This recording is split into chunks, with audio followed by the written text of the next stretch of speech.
Who are those guys that you can put in your flex that might carry you to a victory? No, not those obvious ones, not those studs, those must starts. Who are those hidden sleepers and heroes for your fantasy league? We're about to tell you. Welcome back to the Fantasy Endgame. I'm Pierre, he's Chris, and we're here to talk playoffs. We're going to go over some of our favorite under the radar picks, guys that, flex plays, risky plays. You're not sure whether you play them, and we're going to tell you, yes, you should, because they could lead you to victory. All right, Chris, who's your first playoff hero? Well, you talked about DK Metcalf in the Boom video, and I agree with you. I think this is going to be a huge DK Metcalf week. But if you're looking a little deeper, you don't have DK Metcalf because he's on somebody else's team, check your waiver wire, see if Marquise Goodwin is out there, or if you picked him up, consider playing him because he's going to be the number 2 target now. And one thing about Marquise Goodwin, he's fast. He's a burner. He can always take any play to the house at any moment. And last week, even with Tyler Lockett playing most, if not all of that game, he still had 5 targets in that game. So he's not like a guy coming off the bench who never plays. He's somewhat involved.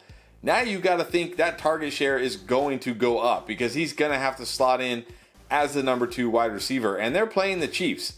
This is a game they're probably going to have to throw the ball more than they would like to. So, we're talking about hidden heroes here, right? We're talking about deeper guys. If you're in a deeper league or you're desperate at the flex position, I think you could do a lot worse than Marquise Goodwin. Sure, there's a ton of risk with him, but there's also a ton of upside, and that's what you're looking for this time of year. You need to score a ton of points if you're going to advance to the championship. Marquise Goodwin can do that. I think he's a hidden hero in Week 16. Gonna agree. Some people might just write off that Seattle offense based on what's going on there, but don't be surprised if they put up some good numbers. All right, so let's get a little deeper here. And I know you heard of Deion Jackson. He had that huge week a few weeks ago when Jonathan Taylor was out. Jonathan Taylor is now out for the season. RIP to everyone who drafted him number 1 overall. Look, things happen, but the problem is it's not as easy as it was before when you knew Jackson was the guy because that's all they had. And now we see Zach Moss. That's right, Zach Moss is on the Colts. He actually led the team in carries last week. But here's the thing. Despite the fact that Moss had 24 touches to Jackson's 13, Jackson was better, like a lot better. Moss ran for 3.4 yards per carry. Jackson well over 4 yards a carry. And Jackson is the better pass catcher. And he's just the better athlete at this point. So game script kind of worked in the favor of the plotter, the guy who could just run between the tackles, and keep the defense honest and chew some clock. I don't think it's going to be that simple this game because they face the Chargers. And even though the Chargers haven't been putting up a ton of points, it's going to be competitive. The Colts are going to have to go to their guy who can make plays in space, who can catch some passes. I like Deion Jackson as a sneaky sleeper this week because I don't think anybody's really on him like they were last time. Everyone's looking to replace JT, and now you're like, forget the Colts. Man, we don't know who to play. I'm back on Deion Jackson. I think he's good enough. I think he can get you a big week, and I think he could be a hero in Week 16. All right, give me another hero for the playoffs. Yeah, everybody obviously is all over Jerick McKinnon right now, and for good reason. And they've kind of forgotten about Isaiah Pacheco, but don't forget about Isaiah Pacheco this week because he's in a smash spot against the Seattle Seahawks, who might be the worst run defense in the league right now. In fact, over the last month, they have been the worst run defense. And look, he's still getting carries. He's still getting volume. And yes, he fumbled in Week 15, and he got temporarily benched. But, while everybody was panicking, like, oh my gosh, are we going to even see him next week? He came back in that game. He finished the game. He looked good. He got touches. It's fine. He's still going to be the guy. Look, McKinnon obviously has tremendous upside, but he's not a hidden hero anymore, right? Everybody knows about him. But Pacheco kind of fallen out of favor because he didn't do a lot last week. McKinnon's going off.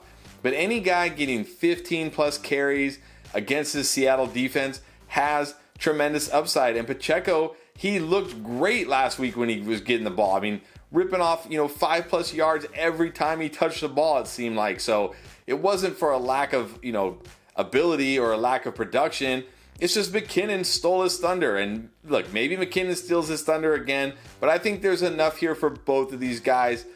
Don't fret on Pacheco if you got him. I think you roll him out again this week. I think he bounces back in a big way. Yeah, I couldn't agree more. Loved Pacheco last week. Look, it wasn't bad. He was actually really good as a runner. Just, again, that fumbled kind of took him out of the game for a little while. And, of course, McKinnon's been so good. But Pacheco was still good. If he gets a touchdown, we're talking about him with another big week. So, yeah, I still think you have to roll with Pacheco. Now, let's go from the young to the old. Definitely nothing hidden about Raheem Mostert. You've heard about him for a while.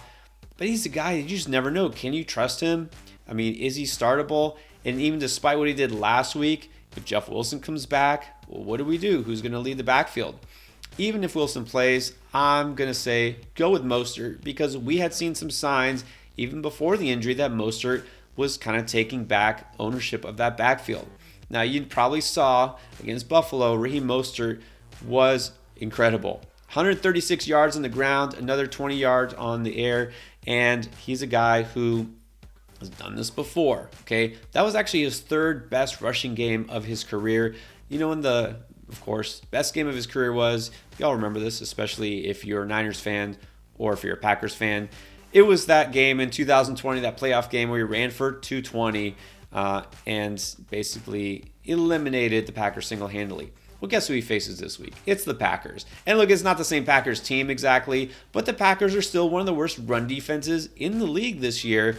And Mostert definitely knows how to get chunks of yardage. I think he does it again. I'm not worried about Jeff Wilson. I think Mostert is a guy. I want that upside. He's got that upside. Miami's committing now, finally, again, to running the ball, which is smart. And against this defense, they should do it again. So I'm going with Mostert and chasing that huge week. All right, now we've told you some of those under radar players that we like. Don't forget, we got your booms also, guys we think will go off, and start sit advice for you. It's all right here in this playlist to help you win in fantasy.